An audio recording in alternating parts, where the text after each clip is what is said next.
ஹரஹர சங்கர ஜெய் ஜெய் சங்கர. ஒரு சமயம் சாதுர்மாசியத்தை ஒட்டி ஸ்ரீமடத்திலேயே முகாமிட்டிருந்தார் மகா பெரியவா. வித்வத் விவாதங்கள்லாம் நடந்துட்டு இருந்தது. அந்த சமயத்தில் வழக்கத்தை விட அதிகமான பக்தர்கள் மகா பெரியவாளை தரிசனம் பண்ண வந்திருந்தா. அந்த கூட்டத்தில் 45-50 வயசு மதிக்கத்தக்க பெண்மணி ஒருத்தரும் இருந்தா. அவள் முகத்தை பார்க்கறச்சேயே ஏதோ ஒரு கலக்கம் அதில் ஒட்டின்னு இருக்கிறது தெரிஞ்சுது.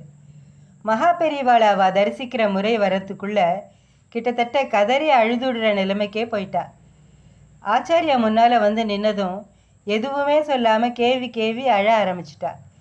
2-3 நிமிஷத்துக்கு அப்புறம் என்ன ஆச்சு அப்படின்னு கேட்குற மாதிரியான பாவனையோட அந்த பெண்மணியை பார்த்தார் மகா பெரியவா. சுவாமி, நான் ரொம்ப பயந்து போயிருக்கேன். எனக்கு சீக்கிரமே உசுறு போயிடுமோ, என்னோட பொண்ணுகள் அனாதை ஆயிடுவாளோன்னு தோன்றுறது. நீங்கள் தான் காப்பாற்றணும் அப்படின்னு தழுத்தழுப்பான குரலில் சொன்னான். அவள் இன்னும் முழுசாக சொல்லி முடிக்கலைங்கிறத புரிஞ்சுட்டவர் மாதிரி கொஞ்ச நேரம் அமைதியாக இருந்தார் ஆச்சாரியா. அதுக்கப்புறம் அந்த பெண்மணியே தொடர்ந்து சொல்ல ஆரம்பித்தா. ஆற்றுலேருந்து நான் வெளியில் வர்ற சமயத்தில் எங்கேருந்தோ ஒரு காக்கா பறந்து வந்து என் தலையில் தட்டிட்டு போகிறது. சில சமயம் என் தலையிலேயே 2-3 வினாடி உக்காந்துட்டு கூட போகிறது.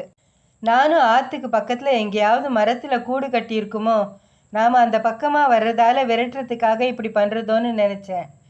ஆனால் பக்கத்தில் எங்கேயுமே காக்கா கூடு கட்டலை.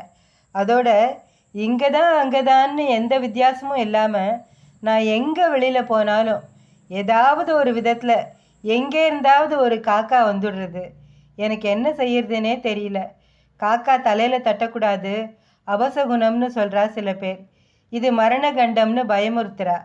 எனக்கு 2 பொன் குழந்தைகள் இருக்கா. அவளுக்கு எல்லாமே நான் தான். அவளை அனாதையாக விட்டுட்டு போயிடுவேணும்னு பயமாக இருக்குது பெரியவா.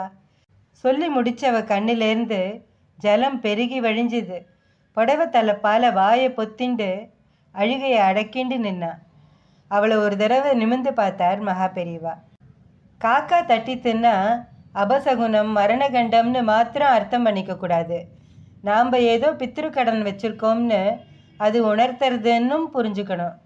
ஏன்னா பித்ருக்களுக்கு சிரார்த்தம் பண்ணுறச்சே காகத்துக்கு தானே அன்னம் வைக்கிறோம். அதனால் உன்னோட குடும்பத்தில் பித்ருக்கடன் எதுவும் பாக்கி இருக்கான்னு பாரு. அதை உன்னால் பெருசாக செய்ய முடியாட்டாலும் சாஸ்திரங்களை சொல்கிறத அனுசரித்து வாத்தியார்கள்கிட்ட கேட்டு சிம்பிளாவது அந்த காரியங்களை பண்ணிடு. தினமும் கைப்பிடி அன்னமாவது காக்காய்க்கு வெயி. சனிக்கிழமைகளில் சிவாலயத்துக்கு போய் தரிசனம் பண்ணு. அங்கே நல்லெண்ணெய் தீபம் ஏற்றி வச்சு கும்பிடு. எல்லாம் நல்லதாகவே நடக்கும், கனிவோடு சொன்னார் கருணாமூர்த்தி. தன்னோட பயமெல்லாம் போயிடுத்துங்கிறதுக்கு அடையாளமாக பவ்யமாக மகா பெரியவாளை நமஸ்காரம் பண்ணிவிட்டு பிரசாதம் வாங்கிட்டு புறப்பட்டா அந்த பெண்மணி. இந்த லோகத்தில் ஒரே ஒரு ஜீவராசியை மட்டும்தான் நாம் அதோட உண்மையான பேரை சொல்லி கூப்பிடுறோம். அது எதுன்னு யாருக்காவது தெரியுமா அப்படின்னு பெரியவா கேட்டார். மனுஷால தான் அவ பேரை சொல்லி கூப்பிடுறோம்னு சிலர் சொன்னா. இன்னும் கொஞ்சம் பேர் தங்களுக்கு பிரியமான நாய் பூனைக்கெல்லாம் கூட பேர் வச்சு கூப்பிடுறவா உண்டு அப்படின்னு சொன்னான். எல்லாத்தையும் அமைதியாக கேட்டுட்ட பெரியவா, நீங்கள் சொல்கிறதெல்லாம் தனித்தனியாக ஒவ்வொருத்தருக்கோ இல்லை மிருகத்துக்கோ நாமளாக வைக்கிற பேர், பொதுவான பேர் கிடையாது. சரி, நானே சொல்லிடுறேன் சொல்லிட்டு கொஞ்சம் நிறுத்தினார். காக்காவை தான் நாம் அதோட பேரை சொல்லி கூப்பிடுறோம். அதுக்கு அன்னத்தை வச்சுட்டு கா கான்னு தானே கூப்பிடுறோம். கோமாதான்னு நாம் கும்பிடுற பசுவை கூட லக்ஷ்மி வான்னு தான் கூப்பிடுறோம். மாடே வான்னு சொல்கிறதில்ல. ஆனால் காக்காவை மட்டும்தான் இப்படி சொல்கிறோம். மகா பெரியவா சொல்ல எல்லாரும் சிலிர்த்து போனா. அந்த சமயத்தில் இன்னொரு கேள்வி எழுப்பினார் ஆச்சாரியா. கான்னு கூப்பிடுறோமே, அதுக்கு என்ன அர்த்தம்னு தெரியுமா? பெரியவாளே சொல்லிட்டார் என்கிற தைரியத்தில் சிலர் அதோட பேர் அப்படின்னு குரல் கொடுத்தா. அதோட பேர் சரி, அதுக்கு அர்த்தம் என்ன, ஏன் அப்படி கூப்பிடுறோம்? பெரியவா கேள்விக்கு அப்புறம் மறுபடியும் மௌனம். ஏன்னா ஏதோ ஒரு ஜீவன் விதிவசத்தால் காக்காயாக பிறவி எடுத்திருக்கு. நம்ம எல்லாருக்குள்ளேயும் இருக்கிறதும் ஜீவன் தானே, ஆன்மா ஒன்று தானே. அதனால தான் அதை கூப்பிடுற சாக்கில் காப்பாற்று காப்பாற்றுன்னு வேண்டிக்கிறோம். கான்னா காப்பாற்றுன்னு ஒரு அர்த்தம். காகம் பித்ரு ரூபம்னு சொல்கிறது உண்டு. பித்ருக்களை பார்த்து காப்பாத்துங்கோன்னு வேண்டிக்கிறதாவும் அர்த்தம் பண்ணிக்கலாம். எல்லா ஆன்மாவும் ஒன்று தான் அப்படின்னு அத்வைத விளக்கம்.